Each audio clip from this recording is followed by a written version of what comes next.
तो मैंने देखा कि जैसे मैं कुछ करता नहीं हूं, ऐसे ये सारी प्रकृति स्ट्राइक पर है, ये भी नहीं करती। मैं नहीं करता तो ये भी नहीं करती। कर्ता भाव अगर मुझ में है तो मुझे लगता है मैंने अगर ये काम किया तो ये सभी काम करते होंगे, भाई इनको काम होगा। बोला नहीं, मैं ही आज दिन तक करता नहीं हूं तो ये संसार भी नहीं करता है। और पाण खा पाणी, बोला आप से आप ही कर्म हो रहा है। मिसाल देते थे, सूरज अपने आप, चंद्रमा अपने आप, मौसम गर्मी अपने आप, सर्दी अपने आप, बारिश अपने आप। बोला अपने आप बच्चा पैदा होता है गर्भ में, अपने आप बढ़ता है, अपने आप उसमें गुण आते हैं। डॉक्टर पूछता है कितने महीने का हो गया, कितने साल का, अब दांत निकलेंगे, अब बाल निकलेंगे, अब ये होगा, अब ये होगा। अब आप से आप ही, पर इसमें किसी ने भी कुछ नहीं किया। बोला कितना बड़ा हो गया, ग्रोथ कम हो जाती है तो पूछते हैं डॉक्टर 5 साल का हो गया, ये लंबा नहीं बनता है तो इसको ये खाना खिलाओ, वो बनाओ, क्योंकि शरीर तो इन्हीं से बनेगा। तो डॉक्टर वो सलाह देता है इस तरह की। बाकी प्रकृति जो ये सारी है आप से आप ही बनेगी, इसमें हम और आप कुछ नहीं करेंगे। पर हमारे को अहंकार है जो हम बार बार कहते हैं मैंने किया, मैंने किया, मैंने किया, मैं नहीं संभालूंगा तो कौन संभालेगा। ब्रह्म एक ऐसी सत्ता अपने आप में अकर्ता भाव में है, सारा संसार खुद ब खुद हो रहा है। कहते थे सीधा, दादा कहते थे कि टंगते टंग चाड़े वही रहो। ये चरखे जो है ना दुनिया के अपने आप होंगे समय के हिसाब से। वक्त होगा तो भूख लगेगी, वक्त नहीं होगा भूख नहीं। बोला कितने बजे खाना खाया, उठे कितने बजे, बोला इतने। बोला अब हमारे को भूख का समय है, अब कुछ खाने को दो। फिर जब खा लोगे फिर एकदम पेट भर जाएगा, फिर खाने का समय आएगा। समय से पहले कभी किसी को भूख नहीं लगती, समय से पहले नींद नहीं आती, समय से पहले कोई काम नहीं होता। ये प्रकृति सारी समय में बंधी हुई है। हुक्मे अंदर हर को, बाहर हुक्म न कोई। नानक हुक्मे जे बुझे तो होमे कहे न कोई। हम अगर हुक्म को पहचान ले तो हम होमे कभी नहीं कर सकते। तो दादा ने इस बात को अंदर में अनुभव, क्योंकि हमारा ज्ञान जो था वो ऐसा हमारा अनुभव का ज्ञान है कि खुद अनुभव करके हमारे को ज्ञान दिया। तो ये अकर्ता भाव का जो हमारे को अनुभव बताया ब्रह्मनिष्ठि में, तो ये उत्तम गति को प्राप्त हुआ। ब्रह्मज्ञानी बोला आज दिन तक मैंने ही कुछ नहीं किया। मिसाल देते थे, दुर्वासा ऋषि कहता है मैंने एक अन्न का दाना नहीं खाया। तो भगवान श्री कृष्ण ने कहा कि मैंने स्त्री का मुख नहीं देखा। तो सबको सुनते बड़ी अटपटी बात होती थी, स्त्रियों के साथ बैठा है और स्त्री का मुख कैसे नहीं देखा। और दुर्वासा ऋषि ने अभी अभी थाली खत्म करी खाने की और ये कहता है मैंने एक अन्न का दाना नहीं खाया। देखो डिपार्टमेंट अलग बने हुए थे। खाना किसने खाया? आहारी, प्राणों को खाना दिया गया है। खाना खाना प्राणों का धर्म है। मैं प्राण नहीं हूँ, मैं प्राण का भी दृष्टा। मैंने खाना आज दिन तक नहीं खाया, प्राणों को मैं देता हूँ। और स्त्री का मुख क्या देखेगा? जब ब्रह्मी ब्रह्म देखा तो फिर स्त्री कहाँ से देखी, पुरुष कहाँ से देखा? तो देखो वो जब जहाँ पे खड़े थे ब्रह्मज्ञानी, उन्होंने अपनी भाषा बोली पर हम उनकी भाषा को समझ नहीं पाए। तो ये क्या बोलते हैं हम जान नहीं सके। बोला ऐसे कैसे होगा? बैठा सबके हाथ में साथ में, और सवेरे टेप चली थी ना माता की, तो माता ने कितना अच्छा बोला गांधी जी ने जब अपनी स्त्री से मोह निकाला, आसक्ति निकाली, तो दूसरी जो स्त्रियां थी वो गांधी जी के कंधे पर हाथ रख के चलती थी, उनको डर ही नहीं। बोला जो अपनी स्त्री से निकालता है वो दूसरों की स्त्री में भी आंख नहीं डालेगा। जिसकी अपने पैसे की उसको खून की नहीं है तो दूसरे का पैसा उसको कभी दिखाई नहीं देगा, पर ये अपना दिखाई देता है तो दूसरे का भी दिखाई देता है। तो इस तरह से ब्रह्मज्ञानी की स्थिति सबसे ऊंची है। इस स्थिति को जानने के लिए तुम्हें खुद ऊंचा होना पड़ेगा। कहना और सुनना ब्रह्मज्ञानी की स्थिति में फर्क है, और होना एक उत्तमता है। अपने आप ही आपको लगेगा, बोला मुझे आज दिन तक नहीं लगता। जैसे हम दादा की बात आपको बताते हैं तो दादा को उस समय नहीं लगता था, आज हम सबके पास ज्ञान है तो हमारे को नहीं लगता है। तो हम कहते थे दादा ठीक कहते थे, उस समय दादा को भी नहीं लगता होगा, आज जैसे हम सबको नहीं लगता है। निकर्मता अब आई है ज्ञान से, क्योंकि ब्रह्म सत्ता अपने आप में पूर्ण उसी का ध्यान है। और ज्ञान मुझे हो गया कि शरीर जड़ है, ये कुछ नहीं करता। आप अपने शरीर को चेतन मानते हैं तो आप सोचते हैं मैं करता हूं, और ज्ञानी इसको जड़ मानता है तो कहता है जड़ शरीर कभी कुछ नहीं करता। इसमें जो चेतन सत्ता है वो इसको उठाती बिठाती है। जैसे नहीं घड़ी में चाबी लगी हुई है तो चाबी खत्म हो जाएगी, ये शांत हो जाएगा। ऐसे ही इसको प्राणों की चाबी लगी हुई है, प्राण खत्म हो जाएंगे, ये शांत हो जाएगा। तुम कितनी भी चाबी को ऐसा ऐसा करो, हिलाओ, पर नहीं लगेगी। ऐसे ही ये ज्ञान है। जहां इसकी चाबी खत्म हो गई शरीर की, शरीर अभी भी जड़ है, इसको मालूम है ये चाबी से चलता है। तो इन सब का ज्ञान हो जाने के बाद हम इसका ध्यान रखते हैं, और ध्यान जहां हमारे को पूर्ण आ गया वहां हमारा ज्ञान भी पूर्ण हो गया। मगर ज्ञान हमारा ऊंचा, ध्यान हमारा नीचे, ध्यान हमारा ऊंचा, ज्ञान हमारा नीचे। बोला नहीं, बोला समानता मिलाओ। देखो, 2 कंधे भगवान ने दिए हैं, 2 हाथ बराबर लेवल पर, आंखें दी हैं बराबर लेवल पर, कान दिए हैं बराबर। एक नीचे ऊपर दे सकता था, पैर भी नीचे ऊपर दे सकता था, पर देखो भगवान ने कैसे शरीर का संतुलन बनाया, फिटिंग बनाई। तो ऐसे ही चलते रहते हैं। तो ये ब्रह्म ज्ञान अपने आप में बहुत पूर्ण है, इसको अंदर में जानना पड़ेगा। ये ब्रह्म क्या है और ये ज्ञान क्या है। ज्ञान तो हम सब चीज का ले सकते हैं, अज्ञानी को भी अंदर में किसी न किसी का ज्ञान है, पर ये अपने आप में जो पूर्ण है, ब्रह्म सत्ता है ही भगवान। जैसे दादा बोलते हैं, समाया हुआ है सब में, ओत प्रोत, माना सभी जगह। जैसे सूरज की किरण, अब देखो क्या है, अग्नि है सूरज, उसमें जल है। कैसे आग जल से बुझती है, जैसे सूरज की हर किरण में जल है, ऐसे ही सब में परमात्मा समाया हुआ है। अग्नि और जल दोनों का संबंध देखो, अंधेरा और रोशनी, जहां अंधेरा वहीं रोशनी, रोशनी आई तो अंधकार गया, अंधकार आया तो रोशनी गई। एक समय पर एक चीज दिखेगी, या रोशनी या अंधकार, या ज्ञान या अज्ञान। पर आप जब कहते ना थोड़ा ज्ञान है थोड़ा अज्ञान है, अभी कभी कभी अज्ञान चला जाता है, कभी कभी ज्ञान हो जाता है, तो ये स्टेज जो है ना तुम्हारे मन की है। मन के पास अधूरा ज्ञान है, मन हमेशा अधूरा है, ये खोट हमेशा दिखाएगा, बाकी ये नहीं, बाकी ये नहीं, बाकी ये नहीं, बाकी ये नहीं। तो इस मन को पहचानो, जब तुम्हारे को नीचे ऊपर करता है, खोट पैदा करता है, कमी पैदा करता है, लेकिन कहता है, कभी कभी है, ये सब मन के धर्म। मन को बीच से हटाओ तो तुरंत तू पूर्ण है। जैसे चाह न होती बीच तो तू पूर्ण ब्रह्म था, चाह आ गई तो उसने अधूरा बना दिया। तो इस तरह के ज्ञान को उठा लो, देखो पलट पलट के तुम देखो तुम्हारे पास ब्रह्म ज्ञान है।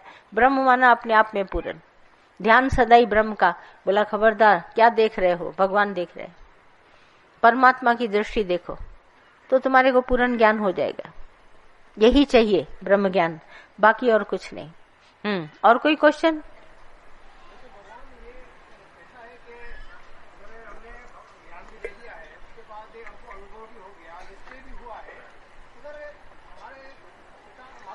बस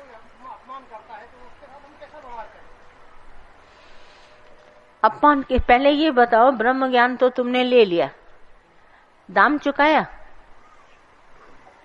वस्तु तो तुम ले आए दुकान से खरीद के, बहुत अच्छी लगी।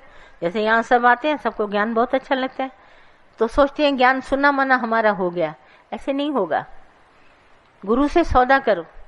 अगर ये ज्ञान लेना है तो शीश दक्षिणा देना है। तुमने सिर कहाँ दिया, अभिमान कहाँ दिया? तो अभिमान के साथ ये ज्ञान ले गए। अब तुम घर में जाओ, मान सम्मान होगा, तुमको लगेगा, क्योंकि अहंकार को साथ लेके गए। अहंकार यहाँ छोड़ के जाओ और ज्ञान ले जाओ। अब बताओ तुम्हें मान सम्मान लगेगा? करके देखो।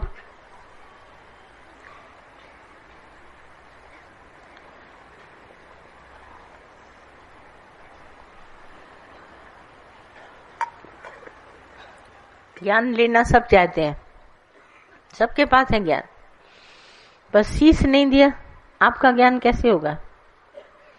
वस्तु तो आपके घर भी पहुंचा देंगे, सीढ़ियां भी दे देंगे, डायरियां भी दे देंगे, सब दे देंगे। सिर दिया, बिना अभिमान दिए ज्ञान कभी तुम्हारा नहीं हो सकता। तुम कितना भी करो, आज ही तुम अभिमान दे जाओ, आज से भगवान मैं नहीं पर तुम, ज्ञान तुम्हारा हो जाएगा। ये अहंकारी तो रुकावट है हम सबको। सब समझते हैं मैं भरपूर हूँ, ज्ञान किसके पास नहीं है, डायरियां लिखी पड़ी है, कैसेट चलाएगा, बोलेगा, भजन गाएगा।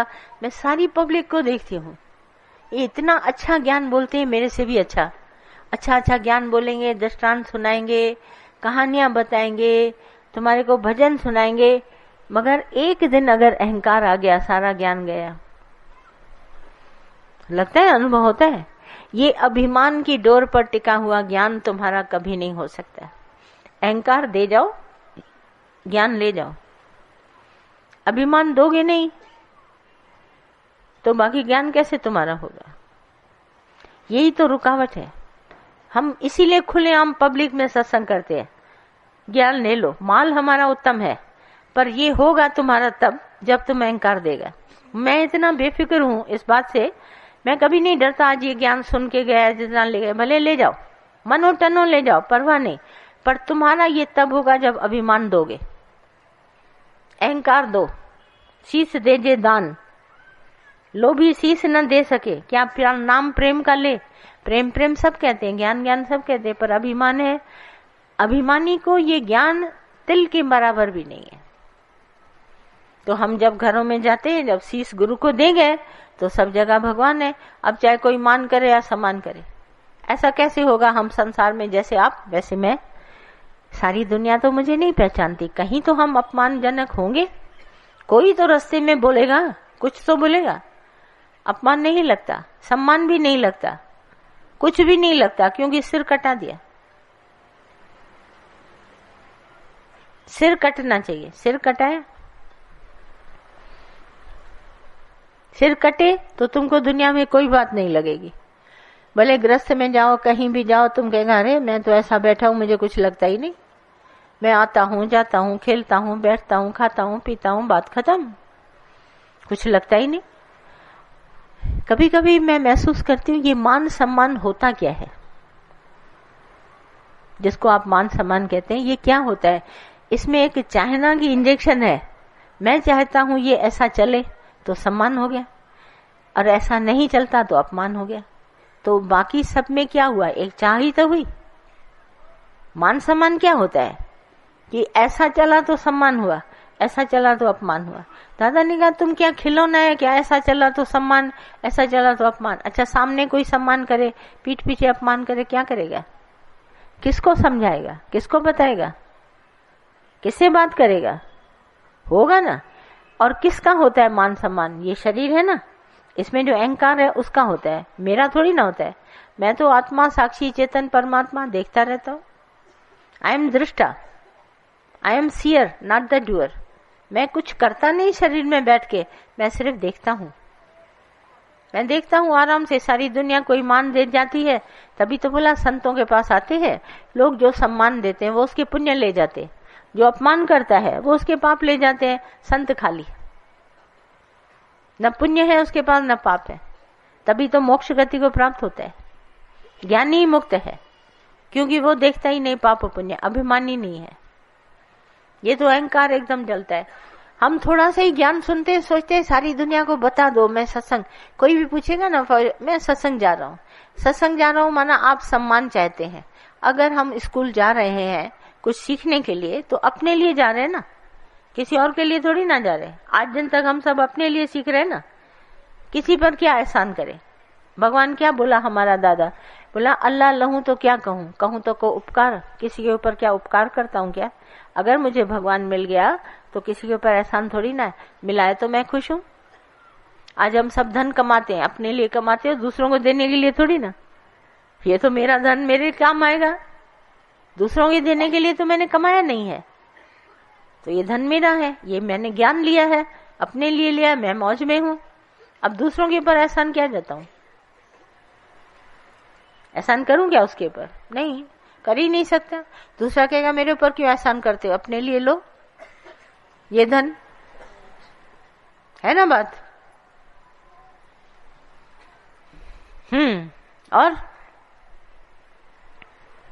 और कोई प्रश्न? क्या? अपरोक्ष और परोक्ष ज्ञान गीता में बोला गया है। एक हमने सुना हुआ ज्ञान है। किसने सुनाया? उसने सुनाया, उसने सुनाया, हमने सुन लिया तो हमने बोल भी दिया, भाई आज ये दृष्टांत सुन के आए, आज ये कहानी सुन के आए, आज ऐसा करके आए। जैसे किसी ने मेरे से सवाल पूछा था अभी दोपहर को, विषयों का रस, तो मैंने उसको बोला विषय रस सब विष समान है, पर ये सिर्फ तुमने सुना। पर विषय रस विष समान तब होंगे जब तुम अनुभव करेगा। बिना अनुभव के विषय रस को विष नहीं कह सकते। सिर्फ सुना ज्ञान है, पहले सुना सुनाया ज्ञान है। तो ये जो परोक्ष ज्ञान है, अपरोक्ष एक है सुना सुनाया ज्ञान, दूसरा है अनुभव का ज्ञान। तो जो अनुभव का ज्ञान है वो तुम्हारे को सही राह देगा। बाकी विद्या तो